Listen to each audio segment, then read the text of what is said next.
views expressed on this program are those of the hosts, guests, and callers, and are not necessarily those of this station, its management, or other advertisers. You're listening to Transformation Talk Radio.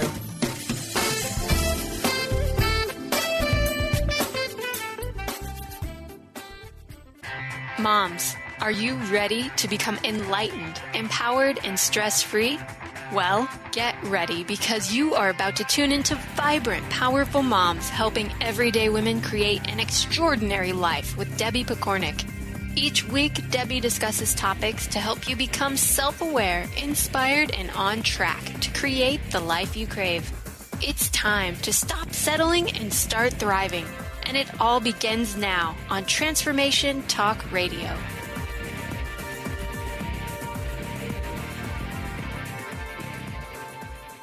Welcome to the Vibrant Powerful Mom Show. I'm your host, Debbie Pokornik, and my mission is to help you create a life you love at work, at home, and at play.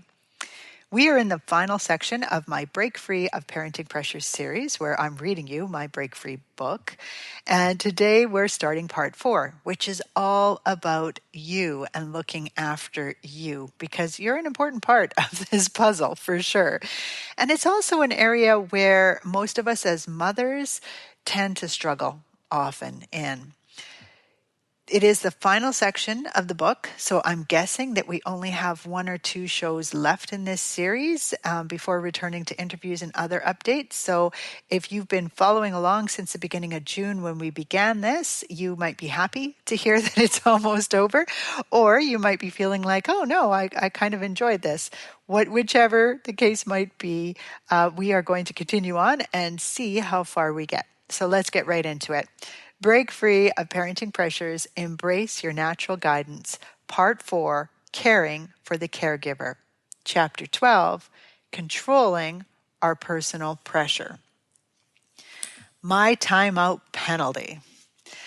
One of my favorite stories to share with parents is about a situation when my kids were playing unsupervised on the main floor of my house while I was preoccupied upstairs. My son was a preschooler at the time and my daughter a toddler, so why I left them alone for so long is beyond me. I figure it was about half an hour that I wasn't down there. I think I called down the stairs a couple times to make sure that both were still breathing, but I know that I didn't go down there to check. When I did go downstairs, I found a trail of squished brown muffin pieces strewn across my light white previously clean linoleum. And that continued down right into the family room. Walking further into the kitchen, I came across a stool covered in the remainder of the muffin and more on the floor around it.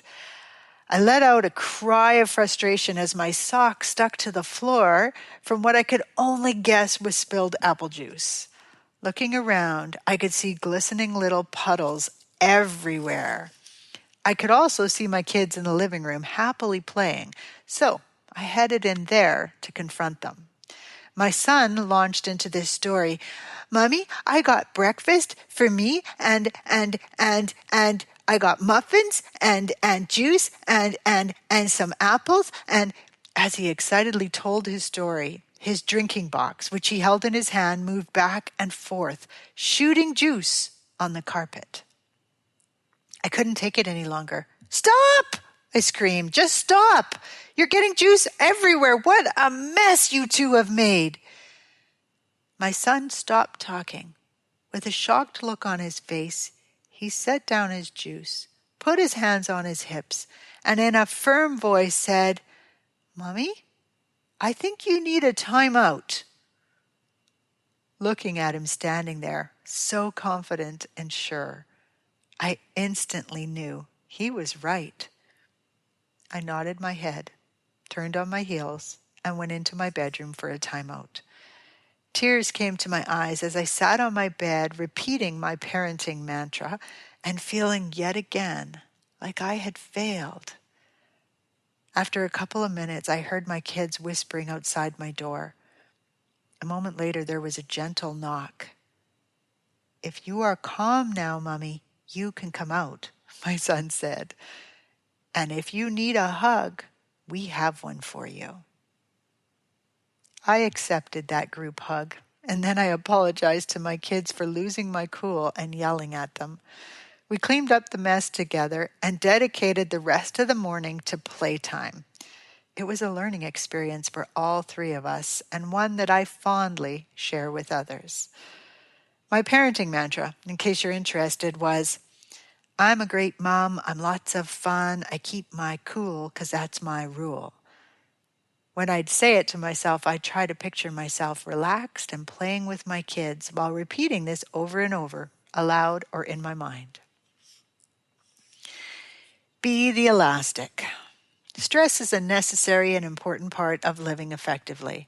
If you picture an elastic band in a drawer, you'll notice it lacks a reason for being. That elastic has the ability to do a lot of things, but not without stress. Stress is what gets that band moving. It provides purpose and direction. This analogy can help us see that stress is a useful and necessary force in our world. Although, since an elastic band lacks free will, it is totally at the mercy of the person using it. Similar to the elastic, if we commit to too many things at once or get pulled in too many directions, we are in danger of snapping. Yet, how many of us overcommit? We take on too much or don't allow for extra struggles in our life and then act surprised when we can't handle the pressures. For instance, life transitions, moving, marriage, babies, loss, etc., naturally increases stress in our life, stretching our limits and decreasing what we can comfortably take on. Yet, when we are going through a major transition, we rarely recognize this overload and become frustrated when we fail to complete our regular duties. Without awareness, taking on too much can be unhealthy, unproductive, and unforgiving. It is important to understand that regardless of what is challenging us in our lives, we create the bulk of our stress. I know this is hard for us to accept, but it is absolutely true. Our thoughts, how we perceive things, can substantially increase or decrease the amount of stress we experience. Events are neutral. It is our thinking that makes them good or bad. To illustrate, let's pretend we're planning a big celebration. We can expect that no matter how carefully we prepare for that event, some problems will arise. Some challenges carry a greater potential for stress than others, but how well we deal with it still relates back to our thoughts on the subject. Let's say we receive a call the day before the celebration informing us that the caterer has canceled. Here are some examples of thoughts a person might have upon hearing this news. Oh, this is terrible. The caterers can't cancel the day before the event. Everything is ruined. Another thought, this is all my fault. I insisted on that caterer. Everyone will blame me. Or maybe the thought is, okay, caterer has quit. Let's see who we can find to feed our hungry guests. There must be someone out there. And yet another way we might think of it, right on, a challenge. Let's see what we can do with this. Worst case scenario, we make spaghetti and explain to anyone who complains. Can you see how the different ways of thinking will affect the stress levels that accompany this problem? The first thought is going to result in increased stress and negativity. This is terrible already sets you up for that. The second thought personalizes the problem, which only adds guilt to the stress. Everyone will blame me. The last two thoughts help us stay calm and deal with the situation, while the final idea has the added benefit of providing a positive spin and a fallback plan. To take things one step further, a person might decide that this is an exciting opportunity to do something original and see it as incredibly good luck. So while the caterer provided the challenge, our reaction or thoughts directly influence the level of our stress. What this boils down to is that we control our thoughts, and our thoughts greatly influence our stress. It makes sense to choose thoughts that help us feel calm and in control. When negative thoughts arise, it's in our best interest to quickly change our focus to something more positive. Developing a list of simple coping statements. I can do this. Stay calm. Everything will work out. And then reaching for the feeling that comes with that thought can keep things in perspective and remind us that we can handle whatever life throws our way. Sometimes, when faced with an intense situation, I take a step back and think about how significant or insignificant this will seem 2 years from now. In many cases, the current challenge, as awful as it seems, will clearly become no more than a humorous or at least thought-provoking story. If I'm still struggling to find the positives, I might take a moment and imagine how I would tell the story to a friend. When I do this, I naturally play up would-be funny parts, forcing me to find the humor. Often, what's most funny is my outrage and potential overreaction. People might think I've lost it when I start laughing in the middle of a crisis, but I'd rather they see me lose it to laughter than to a temper tantrum. Free parenting tip: stress provides each of us with an opportunity to expand. Life is a journey, and stress gives that journey purpose and direction. So be the elastic. Get those boundaries in place so you don't overdo it, and then feel the stretch and enjoy. Laughter is a great way to reduce stress, even if it starts out forced. When we have a real belly laugh, we are releasing emotions that are pent up inside of us. Laughter is a wonderful way to release the tension that arises from stress. By becoming aware of the spots in our body where we hold tension, we can focus on relaxing those parts while we laugh. This won't make the stressor disappear, but it will help to keep us from snapping. Sometimes this means that tears will join the laughter and, on occasion, we'll begin to cry. Letting tears out is a good thing, although it might be confusing at the moment. It's not helpful, however, if we allow the tears to take our thoughts into a negative zone. So you feel the tears and you think, great, now I'm crying. It must be because of my dog Toby dying. I'll never get over him. I miss him so much. If we do this, the negative thoughts build tension and we have undone what relief we had started to create. Stress can also overwhelm us when we take on too much or try to be perfect at what we do. While we might not have total control over our workload, we can make it easier by allowing our work to be good enough rather than perfect. Pride in our work is an honorable quality to have, but not when perfectionism starts adding undue stress. There are many things that we do, especially around the house, that do not need to be done perfectly. Often when children enter our lives, we benefit by letting our standards relax a little. It helps to take an honest look at our workload and determine where we can make changes to lighten things up. Often there are people we never think to ask for help who would be more than willing to do so. By seeking out these people, we make connections and decrease the stress in our lives. We all need at least one good support in our life. Finally, we need to be sure we aren't subscribing to that never say no attitude that makes us take on all kinds of things we don't want or need to be doing at that time. Knowing our limits and protecting them helps us successfully deal with the important things. People will judge us more harshly for saying yes and failing to do a good job than for saying no in honor of our stress level. Releasing the pressure. Notice your internal critic. Anytime you speak negatively to yourself, replace the thought with something positive. For example, if you're thinking, why am I always late? Instead, you might think, okay, I'm a few minutes late. Tomorrow I'll leave earlier. Develop a list of coping statements. So for example, I can do this. Things always work out. Notice tension in your body and do stretches or exercises to work it out. Learn relaxation techniques for both your mind and your body. So things like meditation, yoga, breathing exercises, relaxation techniques, all of these could be a real benefit.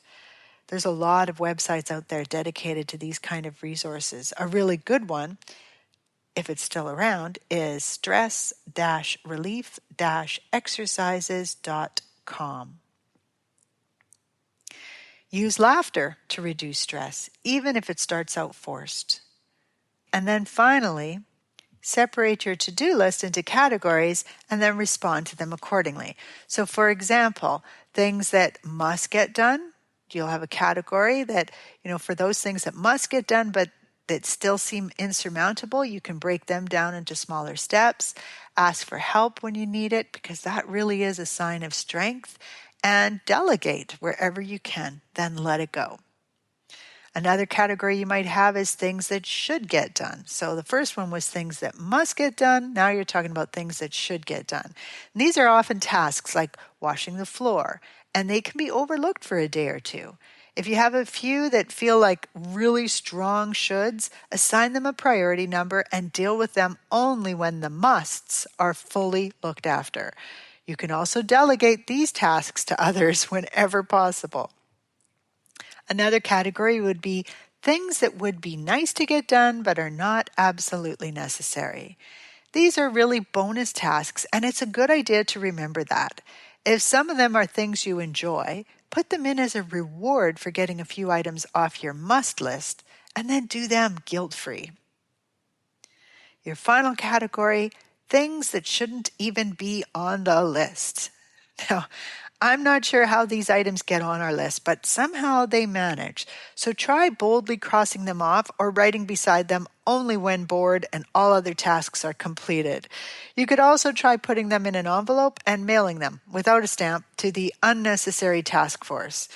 Once again, if you enjoy these items, keep them on there as rewards and use them for breaks from the more challenging jobs. If you can create a list of everything you can think of that causes you stress, so you might want to look at different categories like kids, partner, money, chores, work, and so on, then go through the list and cross off or change any stressors that are outside of your control. You will have a much easier time getting a handle on your stressors. So for example, under the work category, you might have written irritating colleague. You can't control his behavior. So you could cross him off your list and remind yourself to ignore him, which probably isn't going to work, or revise it to my reaction to the irritating colleague, which puts it back under your control. Pick your 3 biggest stressors, or the top one for each category, and then develop a plan that might help you cope. Maybe identify 3 positive qualities in this colleague every week, or take a course on how to work effectively with irritating people, or use him as data for a secret project and begin writing a book titled How Being Pleasant to Irritating People Affects Their Behavior. Little things, big stress. A look at childcare. Although it might seem odd to focus on childcare in the self-care section of this book, this topic causes more stress for parents than almost any other. When our childcare is firmly and comfortably in place, we are calmer and have an easier time taking things in stride. When our childcare is unreliable, demanding, or concerning to us, our stress increases substantially. So while this topic might seem like one of the little things in our parenting world, it is one that can cause big stresses and therefore well worth including in this section. Finding good quality people or organizations to care for our child and fit in our budget can be a challenge. This can be further complicated when we can't find a subsidized spot to put our child in. If we qualify for subsidized care, then going without it is rarely an option. Even when good childcare has been found, we often still need help available for when our child is sick or our schedule has an unpredictable change. I wish there was an easy answer I could give you for this. The truth is, you need reliable, flexible childcare that you can trust and feel good about in order to function well on a day-to-day basis. Additionally, if you do not work at a place that is understanding and supportive of your role as a parent, you will also suffer. Keep this in mind and be sure to ask those questions when deciding on work and childcare arrangements. In our hearts, most of us recognize that parenting trumps all. When our kids are ill and need us, we need to be able to go to them. When our boss says that we cannot, the resentment, fear, and frustration can be overwhelming. A good boss would recognize the quality of our work drops substantially when we are forced to stay. Of course, we can have a great understanding boss, we might even be the boss, but have something happening on a particular day that we simply can't get away from. This problem is even more frustrating when our child is not really ill but might be contagious. Just think that pink eye scare, rashes, or even loose stool. How do we justify missing that important presentation or meeting when our child needs to go home or to the doctor just in case he has something? Creating a support system you can count on is well worth the effort. Family, friends, neighbors, and other parents you meet at playgroups can all become part of this system. Strike up friendships whenever possible with other people who seem similar to you in needs and set up an exchange program. If you can help me out when I'm in a pinch, I will return the favor for you. A good support system doesn't need to cost money if you can figure out a barter system that works for you both. You want to be confident you can trust your child care provider and be sure your kids are communicating to you about how they feel with that person or situation. There is a lot to be said for intuition, and if something feels off or if your child seems uncomfortable around a person, it is worth further investigation. There are many great personal safety programs out there for young school-aged children. In Manitoba, when I was writing this book, there was a Child Find Kids in the Know program, and then Red Cross had a Respect Ed, which were two of the best programs where I live, but you just have to check out personal safety programs for young children. If your school is not teaching one, it's a good idea to access this information and teach it yourself. For very young children, you'll need to rely a lot on your instincts. Many infants, toddlers, and preschoolers will cry when you drop them off because they would prefer to be with you. This should not be taken as a sign of bigger problems. Talk to the caregiver about what your child is like after you leave. And if you still have concerns, pop in unpredictably to see for yourself. Even a phone call asking how she is doing and listening for her in the background can help to put your mind at ease. Throughout all of this, stay calm, focus on the positives, know that kids are very resilient, and listen to your gut. Our children are in our charge, and most of us take that responsibility very seriously. The more alternatives we have to call on during times of need, the less stress we will experience. Having this little thing looked after in a way that allows us freedom and flexibility will make a big difference to our overall health. Free parenting tip: having good child care in place along with a backup plan is going to make a big difference to your stress levels. Few of us like to ask for help, but when it comes to alternative child care, sometimes we must. Your number one fan. How many times have you been there for someone when he or she was feeling down about life? Most of us do this quite naturally, not because we have to, but because we believe it's the right thing to do. The question becomes, how often do we do this for ourselves? Most of us do an okay job of pointing out our successes and celebrating when things are going well. That's great, but it's not enough. A number one fan is a person who believes in her hero even when his luck is down or he has made a substantial mistake. The fan doesn't dwell on mistakes or belittle her hero for taking a risk. This fan is there through thick and thin, cheering when things are going well and encouraging when things are not. It's easy to be supportive when things are going well, but how many of us are able to keep smiling when things are not working out? Rather than being our number one fan, many of us become the fickle fan and turn our back as soon as things go in a negative direction. We put ourselves down for making mistakes, point out each and every failing, and should all over ourselves. I should have known better. I should work harder. I should go there right now. On occasion, we might even slip into self-pity. Why me? Why do these things always go wrong for me? And then feel worse when our memory digs deep and provides the answers. The point is, while most of us try to be encouraging, many of us fall apart when the going gets tough. We've been taught to do this, and it's an extremely tough pattern to break. We need to practice not just liking ourselves, but actually being our number one fan. Self-care, taking the time to recharge our batteries, and keeping ourselves in top form is one important way to do this. This means taking time out of our busy schedules to focus on our own rest and relaxation. It's about believing that we are truly deserving of such a thing, guilt-free. This is not about doing things with or for our kids because it feels good and we like to do it, like, for example, reading a bedtime story, but about really focusing on the things we need as an individual to keep our batteries charged. For example, if you love to run and used to do it all the time before having your child, what can you do now to build that back into your life? Running around playing does not create the same self-care connection. So play with your child and enjoy it, but put equal effort and creativity into fitting a well-deserved run into your schedule. Sometimes people adopt a healthier self-care focus after experiencing a life-threatening illness or major life transition, like a divorce, job loss, or significant death. It is sad that a major threat is required to shift our way of thinking, but for many people, that is what it takes. To be at the top of our game, we have to pay attention to our own needs before focusing on those around us.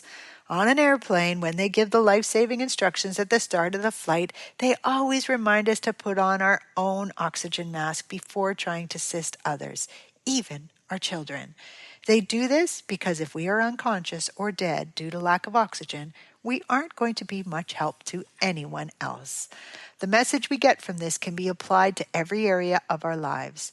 We will be the greatest help to others when we look after ourselves first. Examples of self-care include alone time, bathing, reading, drawing, yoga, walking, chatting, running. There's no right or wrong when it comes to self-care unless you never participate in it. A number one fan would go out of her way to encourage her hero to look after herself. Since you are the fan and the hero, do what you must to make sure self-care happens. If that's not enough to make you sit down and create a list of things to do for yourself, then I have one more piece of wisdom to share. The way we feel about ourselves, how secure we are, how worthy we feel, how tuned in we are, how much self-care we practice, are all picked up by the people around us. Our kids are affected by how good or bad we feel. We help them by helping ourselves first. Practice makes perfect. And this is the kind of perfect I believe we should all strive to reach. So pick a minimum 20 minutes each day and put yourself first. Raise those pom-poms and start teaching your kids how to be a number one fan. Free parenting tip. Often parents get so caught up helping their children be happy, they forget to schedule in any time for themselves. The things you do to keep yourself strong and functioning at the top of your game directly influences your child's ability to do the same. I've ended this chapter with an exercise called Bag It All, and I've actually recorded that. So I am going to put the recording up on my website at Vibrant Powerful Moms on the blog attached to this show, and you can listen to it and learn how to release stress by bagging your troubles. With much respect for you and the journey you are on, this is Debbie Pokornik wishing you a vibrant and powerful day. You've been listening to Vibrant Powerful Moms with host Debbie Pokornik. If you enjoyed this show, please give us a shout out and let us know what you loved. Visit vibrantpowerfulmoms.com to find out more about Debbie and her sisterhood of Vibrant Powerful Moms.